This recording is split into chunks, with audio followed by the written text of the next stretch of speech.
Greetings everyone, today we'll talk about a convertible that inspired a new breed of convertibles all over the world and the downfall of this cool trend. In 1996, Mercedes introduced SLK, and no one expected this new luxurious compact car for a young segment from Mercedes. When the sales started, the 60% of SLK owners were women and other 40 were men. But no one knows how many of the men bought SLKs for themselves or for their wives or for their girlfriend. And many said that this car was very feminine. But nevertheless, car was very popular. It was very small, it was even smaller than BMW Z3. At the time it was the most affordable two-door Mercedes that was fun and also was a convertible and could make you happy with just one touch of the button. Also, this wonderful little creature was very safe. Some say it was the safest convertible in the 90s. A-pillar had reinforced metal tubes inside of them to handle the weight when the car is upside down.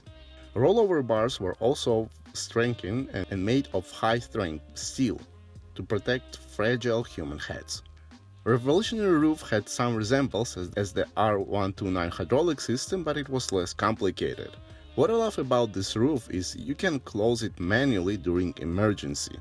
All you need to do is to depressurize the hydraulic system and you can close it manually, but still it will leak and you will have some wind noise and it will not close properly, but again it looks cool. Interior was cozy and small, everything you touched felt good, it felt like a proper Mercedes. It had this net at the back of the car to save your haircut when you drove with the roof down. Also, it had wonderful audio system that was excellent. What I like about this interior that it was as practical as humanly possible. Mercedes squeezed in every gadget, every feature that is possible in this small bundle of joy interior. Also, I like the build quality, it was very nice, and in general the styling, true Mercedes. Car was so good that waiting list for them was more than 1 year. Customers paid huge premium to just get a smell and touch of it. Old men, old women, young girls, everybody wanted this car. Handling was very dignified. Car felt light because, well, basically it was light, but it didn't feel like a Miata handling, but people loved it. It could handle the corners, it had good amount of power, it wasn't pathetic like other convertible, and also it felt luxurious. And like any convertible, it gave you a huge smile when you put the roof down, the wind in your hair, and the Mercedes quality even made all the experience much better. Rear tires were wider than the front tires for better grip and car looked cool like that. In fact, I think this is the only Mercedes that looks cool in any color. Purple, silver, red, even yellow. I have no idea which Mercedes looks good in yellow except this one. In total, 312,000 R170s SLKs were sold, and that's a huge amount of convertibles that are sold. And also it made ton of cash to the Mercedes, because the platform was from the C-Class, it was shortened, some parts were taken from all over the Mercedes. When this car came out, many said that this was the first proper hardtop convertible in the world. And for my certified nerds viewers, first hardtop convertible was 1935 Peugeot 402 Eclipse. Also in 1957, Ford Fairlane Skyliner had the same concept of the convertible where the whole roof went down without folding it. But for me the true first convertible hardtop was the 1995 Mitsubishi 3000 GT convertible with the hardtop, and the car looks good even today. The thing is that 1 year before the SLK was introduced to everybody, the 3000 GT also was on the market and nobody respected and loved it like Mercedes. But Mitsubishi couldn't do what Mercedes did. SLK changed auto world with their small, practical convertible. And also with the biggest badge in car industry. Everybody looks at the Mercedes and waiting for the new stuff from them. And then they copy it.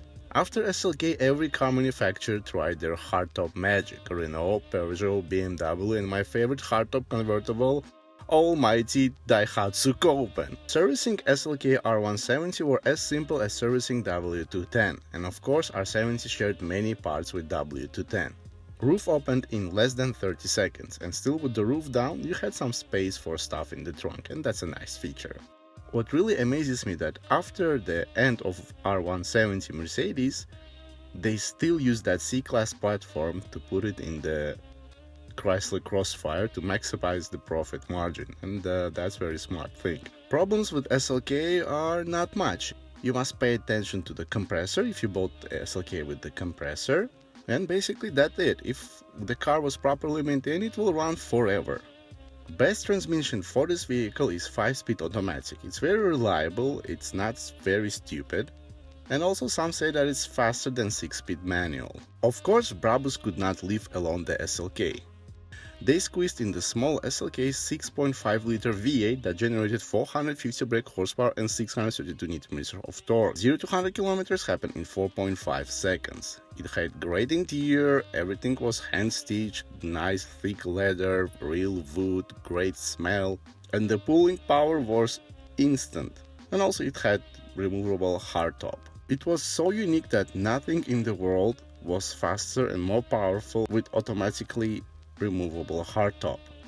This particular Brabus belonged to Nicole Kidman.